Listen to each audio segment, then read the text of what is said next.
Buenos días, buenas tardes. Les habla Danilo Antón. Estoy presentando nuevamente el canal Mitos y Verdades. Y en este caso, compartiendo un video que se titula El gran terremoto de Lisboa, el más destructivo de la historia. Este es el video número 466. Debido a la necesidad de aumentar las suscripciones, así como la audiencia de este canal, solicitaría que activaran la campanita de la suscripción y la manito del me gusta.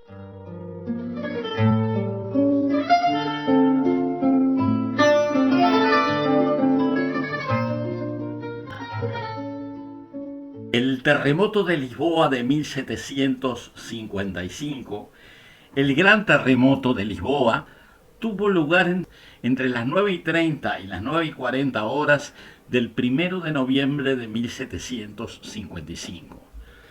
Ese día, que es el Día de Todos los Santos en el catolicismo, y en el cual es obligación asistir a misa, la mayor parte de la población de Lisboa se encontraba en las iglesias.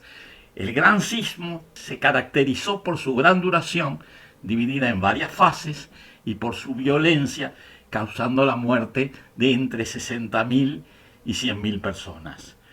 Una descripción del reverendo Charles Davy en 1755, uno de los muchos extranjeros que vivía en Lisboa, es bastante ilustrativa. Nunca se vio una mañana más hermosa que la del 1 de noviembre. Era una metrópoli, la capital de un imperio colonial mundial que se extendía a África con Angola, Mozambique y Cabo Verde, Asia con Guaymacao y por supuesto América Latina con Brasil. Portugal en realidad era un reino muy rico gracias a las riquezas de esas colonias. Los sismólogos estiman que la magnitud del terremoto de Lisboa habría sido entre 8.7 y 9 en la escala de Richter, con su epicentro en algún punto del Océano Atlántico a menos de 300 kilómetros de Lisboa. El terremoto fue sucedido por un tsunami y un incendio que causaron la casi destrucción total de la ciudad. A causa de ser la festividad de Todos los Santos, había numerosas lamparillas encendidas, velas, y eso provocó un voraz incendio ulterior. El 85% de los edificios de Lisboa resultaron destruidos, incluyendo palacios y famosas bibliotecas, así como la mayoría de los ejemplos de la arquitectura distintiva del siglo XVI portugués. Los informes contemporáneos indican que el terremoto duró entre 3 minutos y medio y 6 minutos, produciendo grietas gigantescas de 5 metros de ancho que se abrieron en el centro de la ciudad. Los supervivientes, huidos en pos de seguridad al espacio abierto que constituían los muelles, pudieron observar cómo el agua empezó a retroceder, revelando el lecho del mar cubierto de restos de cargas caídas al mar y los viejos naufragios. 40 minutos después del terremoto, 3 olas de entre 6 y 20 metros engulleron el puerto y la zona del centro, subiendo aguas arriba por el río Tajo. En las áreas no afectadas por el maremoto, los incendios surgieron rápidamente, iniciados en su mayor parte por las velas encendidas en recuerdo a los difuntos en las iglesias, y las llamas asolaron la ciudad durante 5 días. De una población de Lisboa de 275.000 habitantes, unas 90.000 personas murieron. Otras 10.000 murieron en Marruecos, mientras que en Huelva, España, murieron más de 1.000. Y se registraron víctimas y daños de consideración en más puntos del sur de España y de toda la península ibérica. Este gran temblor acentuó las tensiones políticas en Portugal e interrumpió abruptamente las ambiciones imperiales de este país durante el siglo XVIII. Lisboa ya había sido devastada anteriormente por otro desastre natural, el terremoto del 26 de enero de 1531, de una magnitud en torno a 8 en la escala de magnitud del momento. El terremoto principal al que nos estamos refiriendo ahora, de Lisboa, de 1755 tuvo lugar en la mañana del 1 de noviembre, o sea, la mañana de Todos los Santos. Aunque generalmente se le llama terremoto de Lisboa, fue en el resto de Portugal, así como en España, donde la sacudida alcanzó su mayor violencia, pero sus efectos se extendieron por la mayor parte de Europa, África y América. Se sintió en Groenlandia, en las Antillas, Madeira, Noruega, Suecia, el Reino Unido e Irlanda.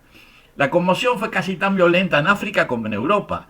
Gran parte de Argel fue destruida y una ciudad en Marruecos de 8 a 10 mil habitantes desapareció. Una ola formidable barrió las costas de España y África, sumergiendo ciudades y causando inmensa desolación. No hay que olvidar que murieron miles de católicos practicantes que cumplían su obligación de ir a misa. Tampoco hay que olvidar el supuesto karma que implicaban los miles de guaraníes y otros indígenas que en ese mismo momento estaban siendo sacrificados al imperialismo portugués y español en la guerra guaranítica. El terremoto de Lisboa de 1755, en cierto modo, es un desastre que cambió la historia y enfrentó a la Inquisición con los intelectuales de esa época, con los Rousseau, Voltaire y Kant. Voltaire ya era crítico de la interpretación teológica de la naturaleza y muchas de sus obras ironizaban esa idea de que Dios gobernaba de alguna forma todos los asuntos humanos. Se refirió en forma sarcástica a la reacción de los intelectuales y religiosos portugueses luego del desastre.